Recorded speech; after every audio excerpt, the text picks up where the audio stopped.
کھانے کی سنت ہے۔ آپ صلی اللہ علیہ وسلم کھانے میں ہاتھ ڈالتے تو انگلیوں کی جڑوں تک، مطلب جیسے ایسا ڈال کو متنا، بہت سے لوگوں کا بھی عادت ہے ایسا، انگلیاں کی جڑا جو ہے ہاتھ سے بھی لگ جائے گا۔ تو آپ صلی اللہ علیہ وسلم کھانے میں ہاتھ ڈالتے انگلیوں کے جڑوں تک، انگلیوں کے جڑوں تک کھانے میں ہاتھ نہیں بڑھتے تھے، ایسا نہیں کرتے تھے، بلکہ ایسا کھاتے تھے، انگلیوں کے پوروں میں لگتا تھا، اوپر کے حصے یہاں تک نہیں لگتا تھا، ہتھیلی میں ایک کونے تک۔ کھانے کے درمیان انگلیوں کو منہ سے صاف نہ کریں۔ کھانے کے درمیان جب کھا رہے ہیں تو درمیان میں انگلیوں کو چاٹنا نہیں، آخر میں صاف کرنا، درمیان میں صاف نہیں کرنا۔ اگر کوئی لقمہ گر جائے تو اٹھا کر صاف کر کے کھانا۔ کھانا کھانے کے وقت میں ہاتھ سے کھانے کا لقمہ گر گیا تو کیا کرے؟ اٹھا کو صاف کر کو کھانا۔ اسی لیے دسترخوان بھی پاک رہنا، نئی کالی چندی میں بچھا لے دسترخوان، کھانا گر گیا اٹھا کر کھانے، دل لگتا۔ پاک کپڑے میں اگر پڑ گیا ہے تو آسان سے کھانے کے دانے اٹھا کو کیا کر سکتے ہیں؟ کھا سکتے ہیں۔ اسی لیے فرمایا دسترخوان بھی پاک ہو اور گری ہوئی چیز کو اٹھا کر صاف کر کے کھا لینا۔ آپ صلی اللہ علیہ وسلم نے فرمایا جو دسترخوان پر گری ہوئی چیز اٹھا کر کھاتا ہے اس کی اولاد حسین و جمیل پیدا ہوتی ہے اور اس سے محتاجی دور ہو جاتی ہے۔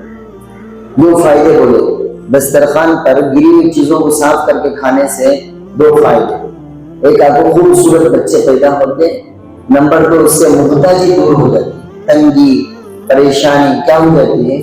دور ہو جاتی ہے۔ دو فائدے ہیں دسترخوان پر گری ہوئی چیزوں کو اٹھا کر کھانے سے۔ دسترخوان میں پڑی ہوئی چیز کو اٹھا کر کھاتا ہے، گویا کہ ایک حور کا مہر ہے۔ جنت کے حور کا مہر کہاں ہے؟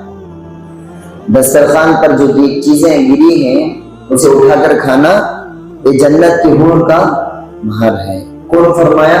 امام غزالی رحمت اللہ علیہ۔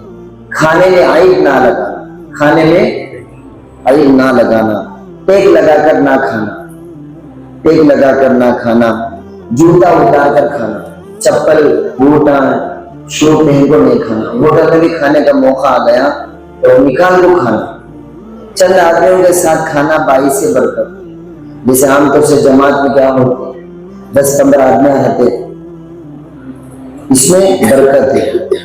نیز آپ صلی اللہ علیہ وسلم نے فرمایا سب مل کر کھایا کرو، سب مل کر، جیسے مدرسوں میں ہوتا، جماعت میں ہوتا، گھروں میں بھی دسترخوان بچھا کر سب مل کر کھانا، الگ الگ نہ کھایا کرو، کیونکہ جماعت کے ساتھ کھانے میں برکت ہے۔ سب مل کر کھائے، اس میں کیا ہوتی ہے؟